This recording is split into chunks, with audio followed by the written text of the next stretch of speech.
예, 오늘 마지막 정치 토픽은 윤석열 전 대통령 변호인이 문영배를 구제줬다. 정치하지 마! 했다. 자, 무슨 이야기냐면 제가 어제 전에 들었죠. 문영배가 이재명의 윤석열 동기고 이재명의 친구죠. 현재 소장 권한 대행을 하면서 윤석열 전 대통령 탄핵안을 인용하는데 앞장섰던 인물인데, 이제 거기 현재 소장 나오고 나서 이런저런 좌파 매체와 언론 인터뷰를 하면서 막 활동을 합니다. 그런데 어제 한겨레 신문 주최로 아시아 미래 포럼이란 거 열렸는데, 제가 어제 말씀드렸죠.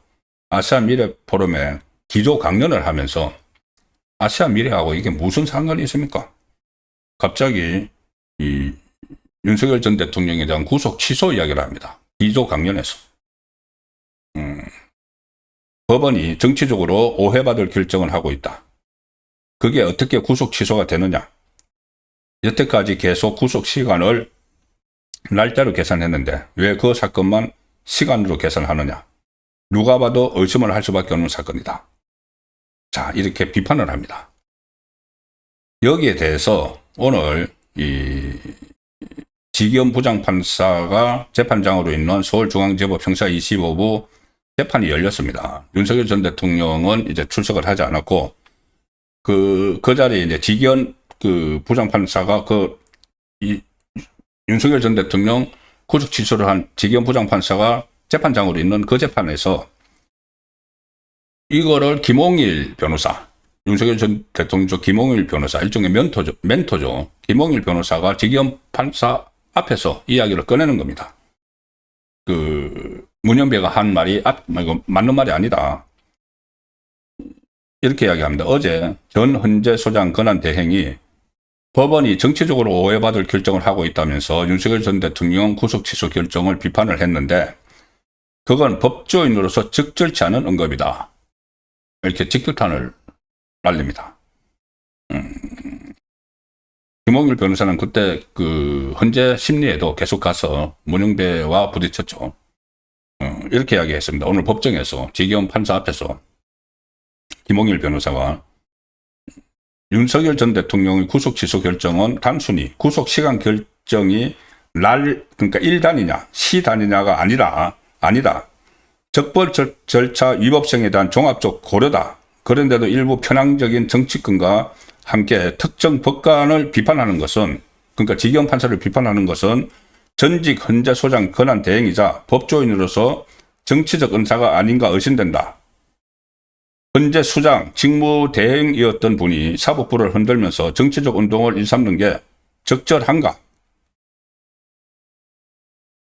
내란 재판을 통해서, 지금 하고 있는 재판을 통해서 헌재가 그동안 채택한 증거들과 그에 의해 인정된 사실들이 반대된 통화 기록 같은 것에 의해서 무너지고 있다. 그리고 이렇게 지기현 부장판사 앞에서 구속 취소가 이게 잘못됐다는 문형배를 비판을 하고, 이 이야기가 그 이야기입니다. 지금 문형배가 의도적으로 그렇게 이야기하는 거죠. 구속 기간이 도과했다, 지났다고 해서 석방을 했는데, 그때 원래는 날 단위로 해야 되는데 시간 단위로 했기 때문에 이거 잘못된 거다. 이 좌파들도 계속 그렇게 이야기하고 있죠. 그런데 지금 김홍일 변호사가 이야기했던 것처럼 중요한 사실은 계속 일부러 빼놓고 이야기를 합니다. 중요한 사실. 중요한 사실이 뭐냐? 그때 지기현 부장판사가 구속 취소 결정을 하면서 분명히 그 이야기를 했습니다. 비록 구속기간이 도가 되지 않았다 하더라도, 자, 그래, 구속기간이 1단위로 해서 도가 되지 않았다고 하더라도 구속을 취소해야 되는 이유를 그 다음에 설명을 합니다. 절차적 정당성 이야기를 하죠. 구속기간이 도가 되지 않았더라도 석방을 해야 된다. 왜? 절차적 정당성이 훼손되어 있다. 그때 수사권이 있다고 어떤 판례도 없는 공수처가 수사를 해서, 그리고 일종의 영장 쇼핑 같은 것을 했죠. 서부지방법을 찾아가가지고. 그런 절차적 정당성을 지키지 않았기 때문에 나중에 이 상태로 구속된 상태로 계속 재판을 하면은 상급법원에서 무죄가 나올 수도 있고, 그리고 나중에 재심 사유가 될 수도 있다. 이게 공수처가 이 수사권이 있는지 없는지 명확한 규정이 없는 상황에서 공수처가 수사한 걸 가지고 구속 상태를 유지를 하면은 나중에 큰 사달이 일어날 수가 있다. 그래서 일단 구속 취소를 해야 된다. 이 이야기를 분명히 했죠. 근데 그 부분은 빼고 계속 좌파 패널들도 그렇고 민주당도 그렇고 왜 그 날짜 단위로 하는 걸 시간 단위로 해가지고 그 윤석열 전 대통령을 풀어줄 거야. 이렇게 계속 시비를 거는 겁니다. 그 부분을 오늘 그 지기현 부장판사가 하는 재판에서 윤석열 전 대통령 쪽 김홍일 변호사가 분명히 짚어준 것이죠. 자, 문형배. 저는 이 문형배가 계속 최근 들어서 여기저기 이 방송도 나오고 다파 매체 인터뷰도 하고 여기 뭐 포럼 가서 강연도 하고 주제 발표도 하고 또 강연도 하고 하는데 이 뭘 그 노리는 것일까? 본인이 헌재 소장 권한 대행했으니까 뭐 혹시 대법원장 노리는 것 아닌가 그런 생각도 듭니다. 왜 그러냐 하면은 최근에 이재명이 그 대법원 정원을 하면서 대법관 수를 늘리면서 한 22명을 만약에 임기를 끝까지 가져간다고 하면은 22명을 자기가 임명을 할 수 있죠. 그래서 서로 대법관 한번 해보겠다고 줄을 서서 판사들 중에서 일부는 다른 판사들은 부글부글 하고 있는데 거기서 빠져나와가지고 막 조이대를 공격을 하고 하는 판사들이 있죠. 정청래가 그런 판사들만 4명을 또 추려가지고 정의로운 판사다 이렇게 포장을 했고, 그럼 그 판사들은 앞으로 이제 대법관 되겠네 이런 이야기가 나오고 있습니다. 오늘 주진우 의원이 이 내란 특검, 소위 말하는 내란 특검인 조은석 특검, 그리고 김건희 특검을 지휘하고 있는 민중기 특검이 대법관이 될 수도 있겠다. 그래서 그 두 사람을 대법관 만들기 위해서 이거 뭐 대법관 정언하는 거 아니냐 뭐 이런 그 글을 또 올렸습니다. 지금 뭐 대법관을 노리는 사람들이 많다 이런 말이 나오고 있죠. 지난 20일 발표한 뭐 소위 말하는 사법 개혁안, 개악안인데 이거를 비판을 하면서 이 두 특검이 대법관 정원의 혜택을 받을 수 있을 것이다 이렇게 썼습니다. 대법관을 26명 정원하면은 김민석 국무총리의 친형, 그리고 친형이면서 촛불행동 대표인 김민웅이 그토록 추앙하는 베네수엘라처럼 된다. 그래서 조은석 민중기 특검을 명을 받던 그 대가로 그 두 사람의 특검이 그 명을 받던 그 대가로 대법관이 될 수도 있다. 이렇게 일종의 야유를 보내는 것이죠.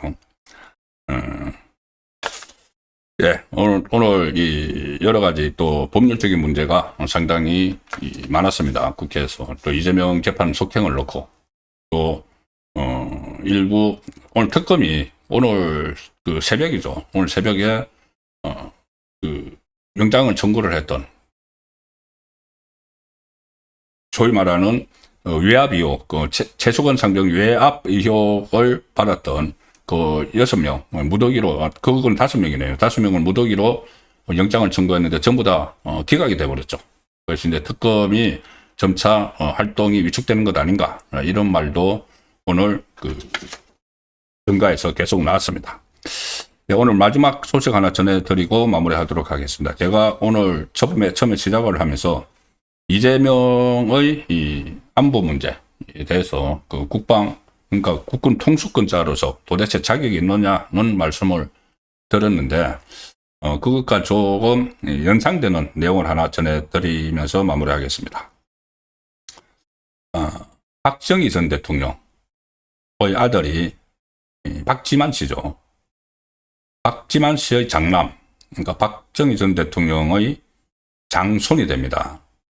박세현 씨, 20살인데, 20살 박세현 씨가 27일, 그러니까 4월 후네요. 해병대 병사 1323기로 자원 입대한다. 는 내용이 오늘 화제가 됐습니다. 세현 씨는 박정희 전 대통령의 아들 박지만, 이지 회장과 서향희 씨, 설하 네 아들 중 장남이고 지금 미국에서 유학 중인 것으로 알려졌는데, 군대를 미국에서 와서 가는데 해병대로 가고 그 해병대 중에서도 수색대를 지망을 했다. 해병대 수색대는 훈련이 굉장히 세기로 소문이 나 있죠. 그런데 박정희 전 대통령의 장손이 해병대 수색대를 지망을 하고 있다. 수색대는 상륙작전 선봉에서 다양한 특수작전을 수행하는 특수부대죠. 그래서 해병 중에 해병으로 꼽히는데 그 부대에 지금 자원 입대를 한다는 겁니다. 물론 여기서 또 테스트를 해서 뭐 기초 체력 같은 거 다 테스트를 해서 될지 안 될지 모르지만 어쨌든 본인이 그렇게 자원을 했다는 것이죠. 육군 출신인 할아버지, 그러니까 박정희 전 대통령은 육군 대장, 예비역 대장이죠. 그리고 아버지 박지만 씨도 육사를 나와서 육군 대위 출신이죠. 그거 달리 해병대를 지원한 것은 박세현 씨 본인의 의지가 강했을 것으로 풀이가 되는데, 박근혜 전 대통령이 그때 서양희 씨와 박지만 씨가 결혼을 해서 그때 첫 그 아이를 출산을 했을 때 그때 많은 화제가 됐습니다. 뭐 병원까지 막 찾아가고 하는. 그리고 박근혜 전 대통령과 박지만 씨가 사이가 좀 소원했는데 그 손자, 박정희 전 대통령의 손자가 태어남으로 해서 굉장히 다시 관계도 돈독해지고 그런 이야기들이 다 기억이 나실 겁니다. 그때 그 아이가 자라서 20살이 돼서 해병대